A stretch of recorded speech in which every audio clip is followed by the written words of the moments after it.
All right, welcome everybody back to the Two Stewards Show. What episode are we on? I think 12. This is a second episode in a little mini series we were doing on the properties of sound money. And if you haven't listened to the previous episode where we kind of introduced some of these properties, go back and do so because you're going to learn a lot and you're probably going to be thoroughly confused because we went off on a lot of tangents and talked in very abstract manner about this topic. But we felt like there was some things that we kind of left unsaid, so that's what we want to talk about right now. And I just have on my sheet here Spanish galleons, and that came out of a conversation.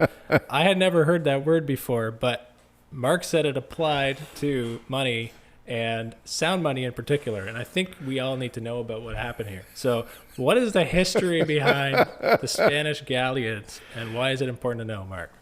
Let me just say first that I'm shocked that you have not heard of this. Like, it's incredible. This is like the basis of half of my childhood dreams, finding these ships, these shipwrecks full of gold. Okay, so a galleon is a ship? It's a ship, yes. Okay. Yeah, it's not like a measurement of water. That's a gallon. It's Right. not a measurement of, I don't know, of value. But yeah, we talked a little bit about gold, a lot about gold last time. And one of the things, I think what sparked us off was the portability aspect of money. And I always like to have illustrations to help me understand things, right? You can give me abstract terms. I may not understand it, but you give me a picture, like I got it. So one picture that works is a mental picture, obviously, but for the portability of money and just a way to describe that, like why is that an important aspect of money? Well, here's a great example, right? This is an illustration of... Illustration, although not a literal illustration. Maybe we should have like a picture of a galleon. In any case, so when Spain was sort of the dominant world power, they were extracting a ton of resources, specifically gold, from South America, right? And the way that they would get this gold is they would have it mined and then bring it to a central location where they stockpile it. Once they had enough to fill up a ship or a bunch of ships, usually a bunch of ships, with an escort. So because I'm imagining that the reason that they got all this gold is, or the fact that they got all this gold is the reason they're the dominant power in the world. That's just a side. Yeah, let's not turn this into a whole big history lesson. There's a number of reasons for it, right? Everybody in Europe kind of had their turn. But when it was Spain's turn, then they really leveraged that, especially their navy.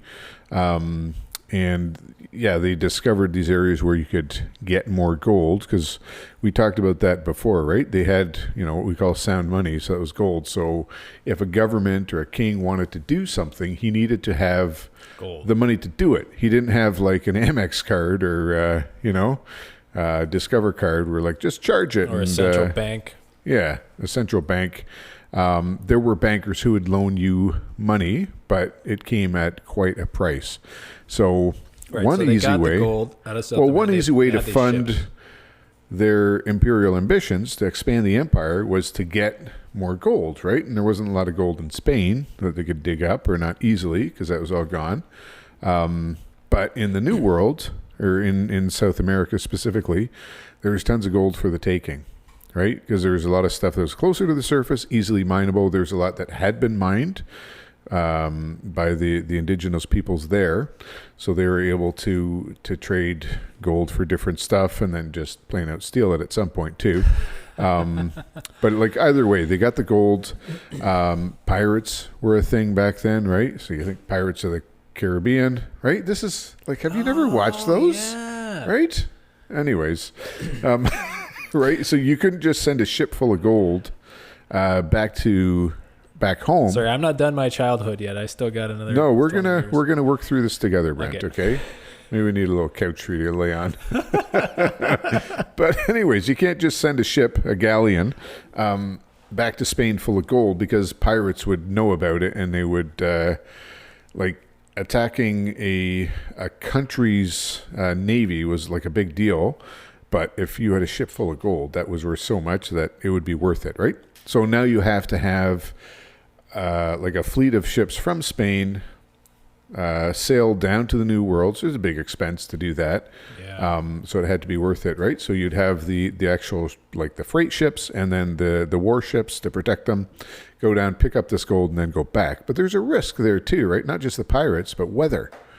And so this is where, all these treasure-seeking stories are made. And it wasn't just the Spanish, but you always hear about the Spanish galleons, at least some of us do. And to this day, people are still looking for some of them because they're laying in the ocean somewhere full of gold. And it's worth, billions of dollars at this point. And you've got like jurisdiction debates now, right, where governments get into it because it's a lot of money for them too. And they'll be like, no, this is within our waters. It's ours, even if somebody does the salvage work. So anyways, the point is, this is hundreds of years ago. People are still looking for this money. Yeah, that's what struck me when you kind of mentioned this story. Is like, people are still looking for this stuff? Like, why? Isn't it old? Yeah, it's old. No, but I mean, that's another valuable part of the value of money, or of gold as money, right? Gold doesn't tarnish. So when you think of like silver, nickel, all these other ones, they oxidize, and then you got to fix them up in order to make them useful. But gold does not tarnish, so it can be sitting in the bottom of the ocean for hundreds of years, and it's still you got to wipe it off, but it's still good. So I don't think in hundreds of years people are going to be looking for U.S. dollars. Yeah, those big ships that went over with all those dollar bills in them.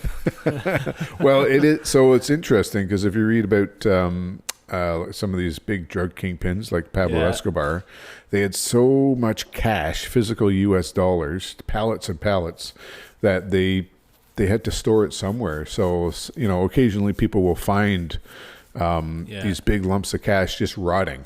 Yeah. Right. But they had nowhere to put it. Yeah. Because they couldn't bring it to the bank, obviously. So right. So they would physically store it. How it doesn't. Yeah. What the U.S. dollars being money that doesn't really last. It deteriorates pretty quickly, relatively speaking, right? Yeah, and that's even like 100 years or 50 years. The actual thing that you put in your pocket is just going to start to decay and deteriorate. And that's, then we talk about inflation, and that's like, because the obvious solution is to go digital, but inflation does the same thing as that pallet of cash decaying in the jungle. It's like your digital pallet of cash decaying digitally because it's losing its value. Does that answer your question about the Spanish galleons, Brent? Well, it does enlighten me as to another good illustration of how gold lacks portability, but also still maintains sound money properties in terms of, like, it's still valuable today. People are still looking for it. In fact, it's actually, like you said, more valuable in a sense. Like, I guess the purchasing power has been retained, but the fact that people are willing to do all these expenditures to try and go find it, it's just like, wow. Yeah. So, well, I guess that kind of highlights that where we left off with the last episode, that the old way of doing things is dated, I guess. And when I say the old way, I mean like the way that grandparents and previous generations thought about money. They lived in a paradigm where we were on the gold standard, right? So certain behaviors were rewarded and incentivized, right? So if I'm working in the fields all day and I save my money, what is the incentive for me? Like, am I incentivized to spend that money or to keep it? And if your money is gold, like historically speaking it has been, you're just sitting on a pile of gold, like, you're incentivized to keep that money because tomorrow it's actually worth more, or at least the same, right? But now when we fast forward to today, the incentive structure is all wonky because now we live in a new system where it's not based off of gold. We have fiat money. Yep. And now I go do the same work in the field and I got all this cash sitting in my bank account. If I don't do something with that cash tomorrow, it's going to be worth less. Yep. So that's a bit of a shock when you start to paint the picture like that, like, oh, okay, so the previous way of doing things seems right. It seems noble. It seems like that's what we should be doing. Yeah. But if you implement it in a society where we're not on a gold standard, where we're not having sound money, like the incentives are all backwards and it doesn't make any sense. So I don't know. Does that make any sense to you? Yeah, no, like biblically speaking, the Bible extols the virtues of hard work. Yeah. And, not for no reason. So when you have a system in which hard work doesn't mean anything anymore, and, people will say, oh, it's capitalism and it's terrible. But that's no, that's not what it's about. There is it's a value. Still valuable, but hard work is valuable, but you can't just store the proceeds of your labor into the future very easily. No, but my point is there is something noble and good about hard work. So a system that subverts that system of values leads to all kinds of different things. Yeah, there's something wrong with it, right? Because you have this system of hard work. There's a certain paradigm that goes along with that, right? And we've talked about that a little bit, how things have shifted, but just your mindset, your time preference, the decisions you make, right? So we're talking about, if you have gold, you can work hard and you know that it will retain its value more or less into the future, into the near future. So you don't need to make short-term decisions. All right, now you're jumping into a whole other concept. Well, sorry, let me just say one more thing about that. So the corollary, I guess, to the fact that your money degrades over time is that your debt also degrades over time. So there's now more incentive to take on more debt. And all right, you're going to have to explain that a little bit more. Well, so the best... I understand now, based on what we talked about, that money devalues over time. Yeah. Money. Maybe we use the word currency. So dollars devalue over time. Okay, but how does debt devalue over time? Well, so we've kind of flipped the switch, right? So now our money system... I don't know if we've explained this super clearly, but our money system is based on debt now. It's not it's based on the negative side of the ledger as opposed to the positive side. So where before you would work hard, accumulate some kind of money or make that be that gold or whatever, that's sort of on the positive side, right? And then I can go buy stuff with that up to the amount of value that gold has. I can't get more. Right, so if I want to go buy some groceries or some food with a bit of gold that I have, I can use that gold to buy a certain amount, and I can get no more beyond that. That's the old system. That's the old system, right? I can only buy or purchase. Yeah, I can only spend what I have, right? So we have switched that now to where money is not created via positive labor. Money is created by the government by decree, right? Fiat. Mm-hmm. Where the government creates money. I lost my train of thought there, but no, yeah, we've switched the system from the positive to the negative. Yeah. So now money is actually created via debt, right? The best example of that is a mortgage. When a bank lends me money for a mortgage, that is new money being introduced into the system. That's not money. The bank doesn't have that money sitting there. Maybe they do, but they're not giving me your money that's sitting there. They're actually creating new money in the system, which is just an incredible concept. But that's how our system works. It's based on debt. So if I know that, and I know that money devalues over time because of inflation, I can use that to my advantage and take on more debt. So in some sense, this can be good. That speaks to what I mentioned off the top about incentives, right? If your incentive is to take on debt, you're saying. Yeah. Ooh, that has a lot of ramifications. It does. It does. So the one positive way we can use this is, again, with a mortgage. I can take on that debt because I know that over time, the value of my debt is going to decrease without me doing anything. Just by by dint of having time pass. And as long as I can, as long as you can make money continue to without have that debt, yeah, and you need an asset to secure that debt. And, yeah, as long as I have an asset against that is growing in value, then like I'm doing fabulous. But that's one part of it, right? The flip side is that we're encouraging people to take on more and more debt because it sort of loses its meaning, right? It's losing value.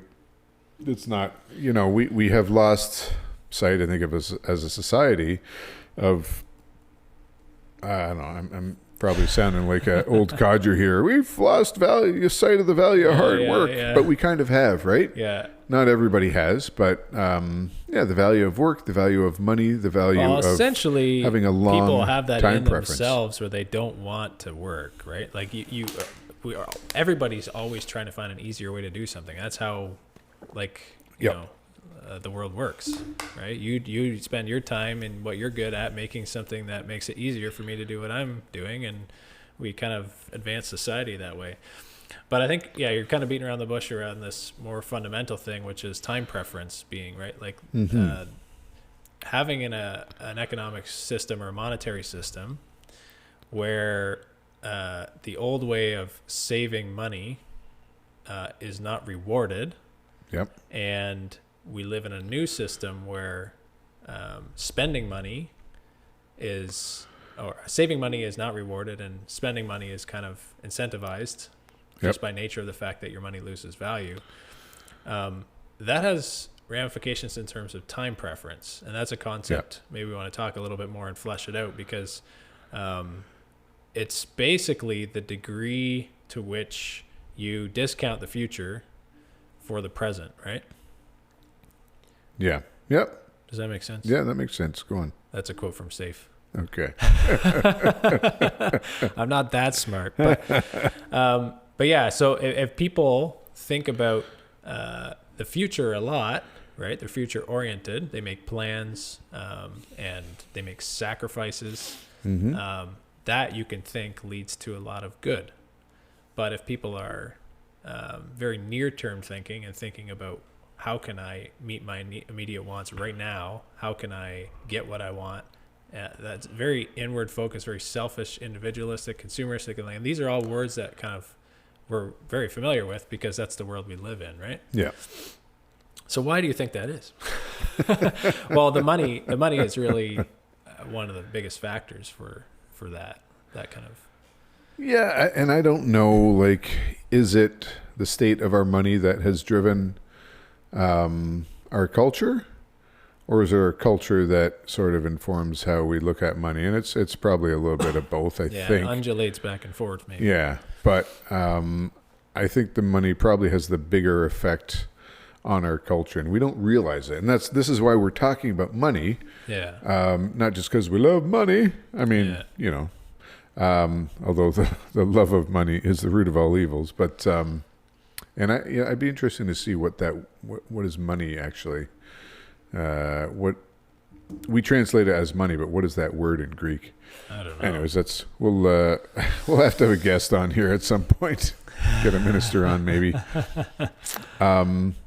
But yeah, it kind of goes both ways. But as I said, I think our money system, that was one of the unintended consequences of going off a gold standard, right? We don't need much encouragement to become base and venal in our behavior, and that this was a very easy way to do it. Yeah, I think going off the gold standard. Yeah, because especially if you start rewarding that behavior, it becomes this self-fulfilling loop. It's like, oh man, I really want something for myself. Oh, I just go get some debt and buy it. Yep. Oh, that was easy. Why don't I get something else for myself? Get more debt and buy it, right? And then just spirals out. But you do that on an individual level, and that corrupts the person. But you do that on a national level, a country level. Yep. Right? You got some pretty big forces at play that are hard to switch around. Changing a structure of a government or a civilization doesn't really happen very quickly, right? Well, yeah. It does when there's rebellion and violence and stuff like that, but that's not where we want to go. I have a little quote here on from the Bitcoin Standard by Safety Namus. It says, the lowering of time preference is what initiates the process of human civilization and allows for humans to cooperate, prosper, and live in peace. I thought that was interesting because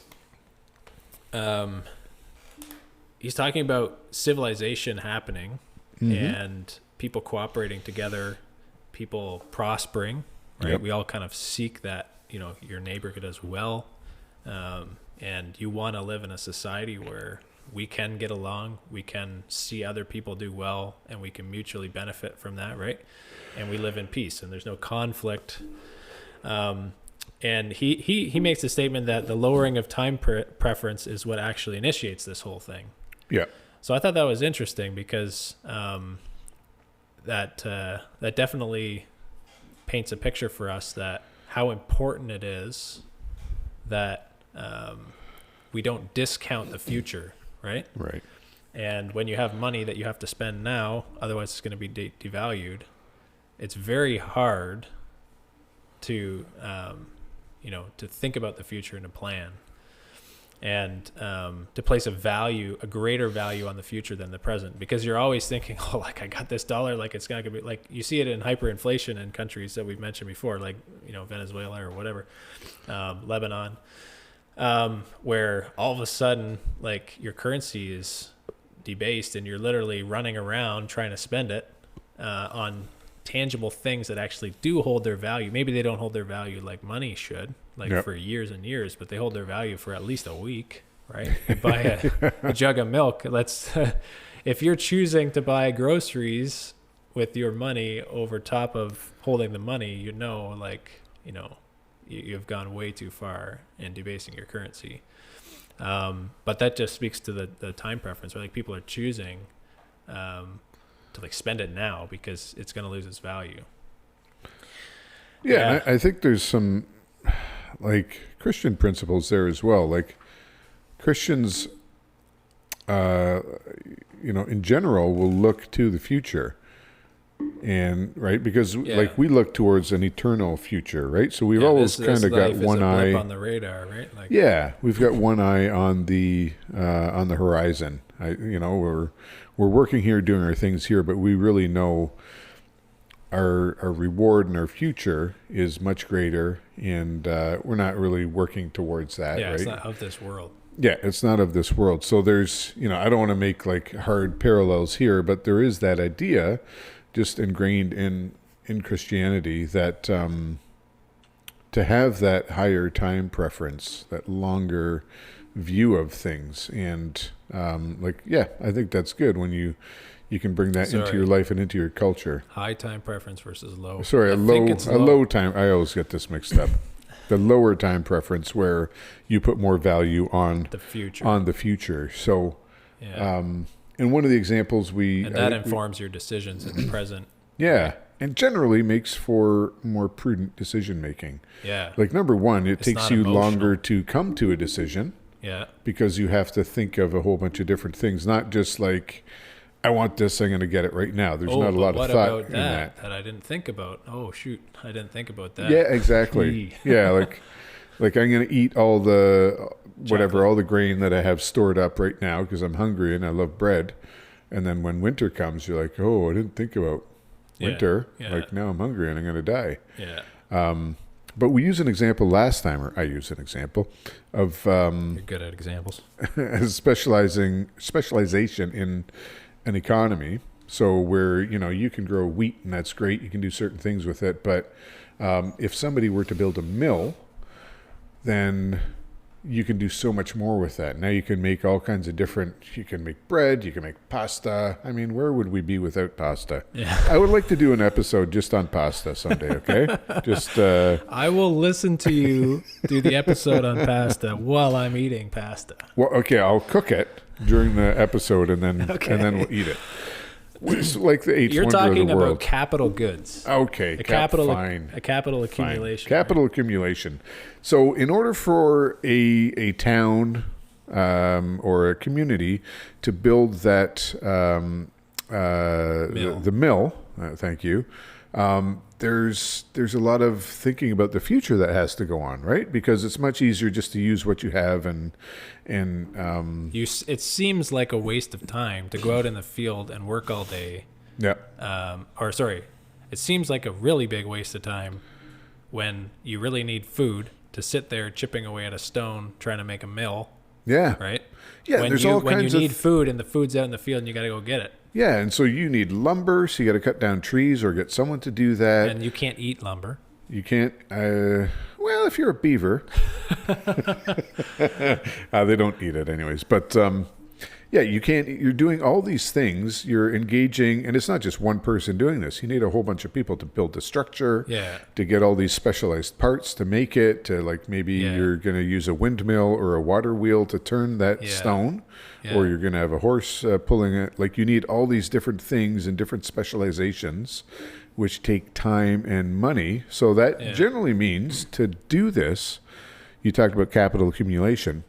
And this is sort of what capitalism is, not what we have today. It's not capitalism, but where you save up capital, save up a good or save up money in order to take a bit of a risk to build something else, because there's a risk building a mill. Like and these are like the components of a mill and a mill. Those are capital goods, right? Those are things that are useful for the production of other things, right? That you would consume. So you can't just consume a mill, but you need a mill if you want to amplify your production and produce more wheat or flour, right? Yeah. So these are things that require immense amount of sacrifice in the present for future gain, right? And some of these things are even intergenerational, right? Like you might never see the completion of that mill, right? Yeah, you may never reap the benefits of it, but future generations, they might take it for granted, but they'll be able to go out in the field and, do their work and make the wheat and bring it to the mill. And now all of a sudden, like, they don't need to do all the processing that's just done for them.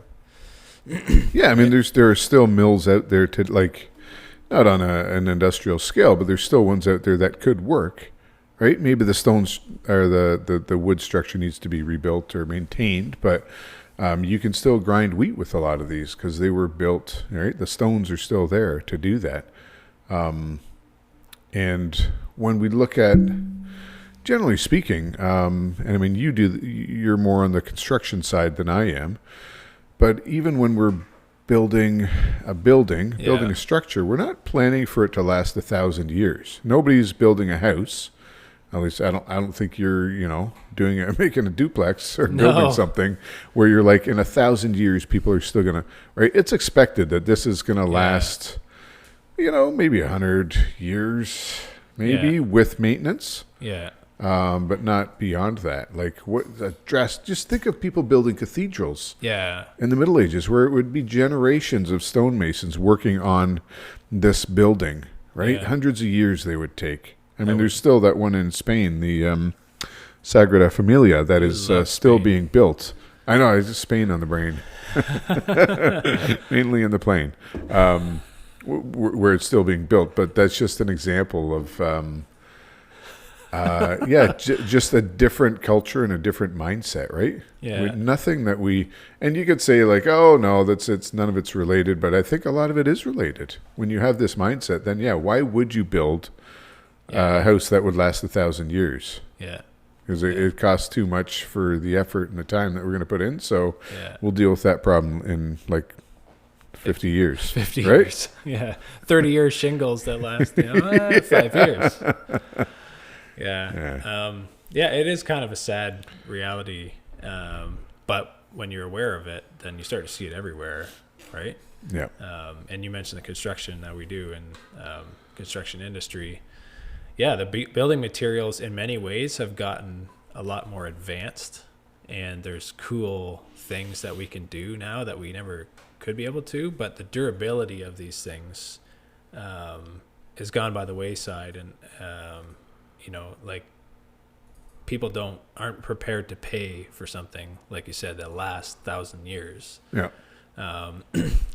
And if you think about it, like if you had money that continued to maintain its value, right, and you saved that and you gave it to your grandchildren and they gave it to their grandchildren, like that has a profound effect on what they think of that money, right? Like they're not going to spend it, right? It's still as valuable as when grandpa put on all that effort,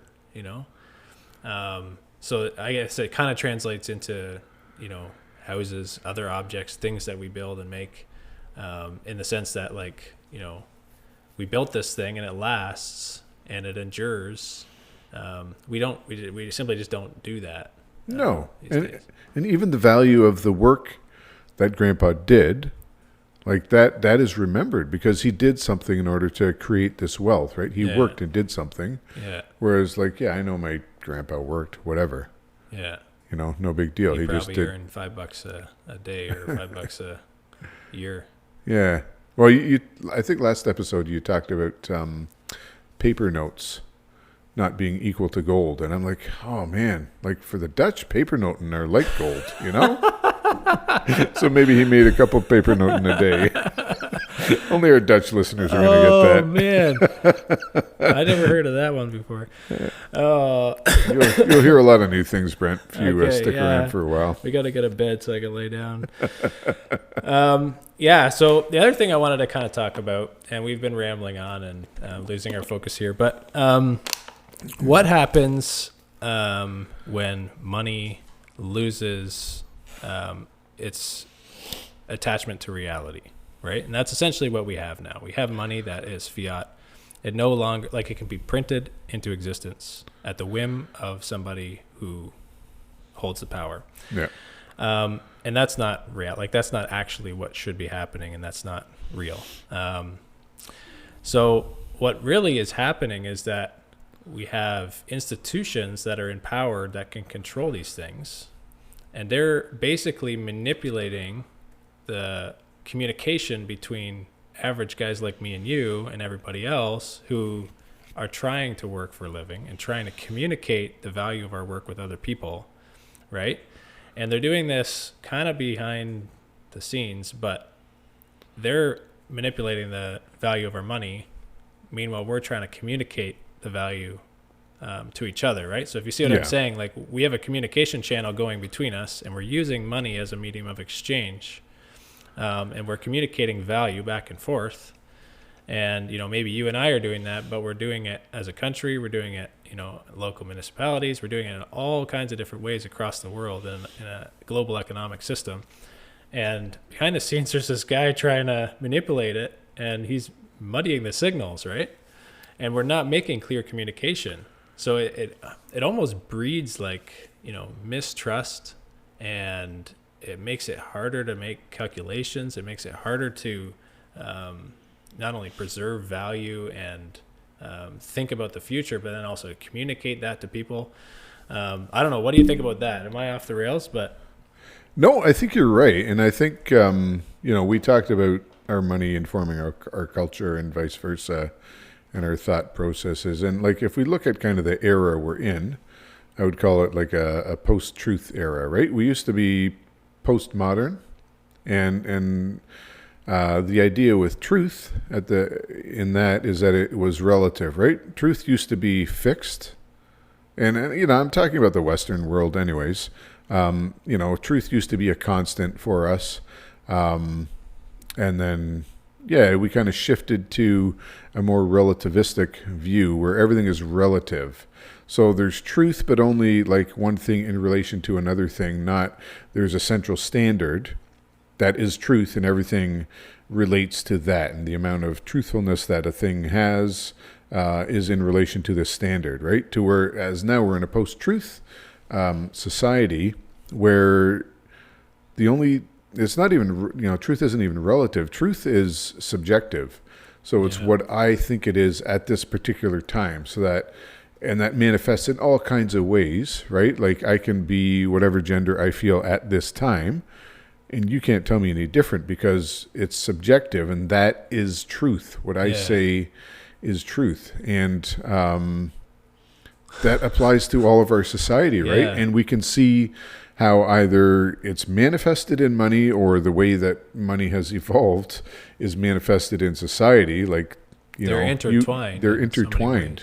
And money is the same kind of thing where we just look at money now and it's not like, whatever. If you look at the amounts that the government creates, right? Trillions of dollars, right? We can't even comprehend what a trillion is. What it looks like. Yeah, what it looks like. You can look and see how many zeros there are, fine, but if you were to conceptualize it... Like visualize 1 million cows on the hillside. Yeah. Yeah, like you can't even do that. And then we get I don't even know if I could visualize 100 cows on the... like. Oh, I can. I could easily. Like I could visualize, but like I can't... Well, is that a bad example? Maybe like 1,000. Okay. Yeah. But like if you just showed me a picture with a bunch of cows on the hillside and I had to tell you how many there were and there was 1 trillion, I couldn't. Yeah. And so we just have these. We don't have these numbers really anywhere else that I could think of. In like scientific realm that we deal with. There's nothing that is measured in trillions, like not even like in evolutionary theory. We're talking like billions, maybe millions of years, hundreds of millions. Yeah. It's outside of the realm of our conceptualization. Yeah, exactly. But money we measure in these such large numbers that we can't comprehend. And I think that's part of the issue is that, like, the deficit I think it's just people think it's someone else's problem. Well, but that's what happens when something is so big that you can't conceptualize it. You can't internalize it. You don't understand the gravity of it. It doesn't have meaning to you anymore. We only do that with money. Yeah. Oh, that's scary. I mean, maybe the size of the universe. Yeah. But I don't even think anybody's mentioned. Sorry to break your mood, everybody, if you're having a good day. Now we just made it bad. There's still hope, but you have to lower your time preference and hope for the future, the eternal future. Yeah. So maybe we'll leave it at that for now. There is more we could talk about in this in terms of what is the sound money, what is made up, or what are the characteristics of sound money. But I think we've kind of hit it from so many different angles that we'll have to put our heads together and think of more. But hopefully you were able to glean something from this short conversation, and you come back next time and don't think we're a bunch of hooligans. Well, we are, but it's not the Two Stewards. At least now you know. It's the Two Stooges show. But we will bring it back to real estate. Yeah, that's the goal. Next time we're going to talk about how sound money in our present reality leads us to consider real estate as a good option. Thanks for listening to this episode of the Two Stewards Show. If you like my voice better, click subscribe. And if you like my voice better, click share. If you like both, give us a 5-star rating. To interact with the show, feel free to reach out at hello@twostewards.ca. We'll see you in the next episode. In the meantime, steward your wealth wisely.